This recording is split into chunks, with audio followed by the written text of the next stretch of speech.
கீழக்கலங்கல் கிராமம் சேகம்மாள் தர்காவில் கந்தூரி விழா அனைத்து மதத்தினரும் பங்கேற்று கோலாகலம்.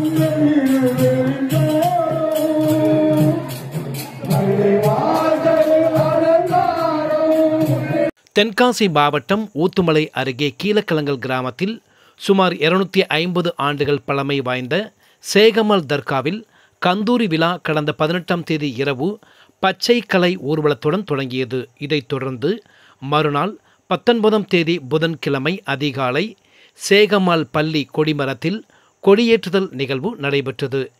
விழாவின் சிகர் நிகழ்வாக இரவு தர்காவில் தீப அலங்காரமும் விளக்கேற்றுதல் நிகழ்வும் நடைபெற்றது.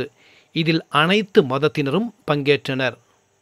நினைத்த காரியம் நிறைவேறவும் தடைகள் நீங்கவும் நோய் நொடியின்றி வாழவும் அனைத்து சமுதாய பெண்கள் பழம் எண்ணெய் ஊதுபத்தி கொண்டு வந்து விளக்கேற்றி நேர்ச்சையில் பங்கேற்றனர். இதைத் தொடர்ந்து துவா ஓதுதல் நிகழ்வும் நடைபெற்றது. இதற்கான ஏற்பாடுகளை கீழக்கலங்கல் சேகம்மாள் தர்கா நிர்வாகிகள் செய்திருந்தனர்.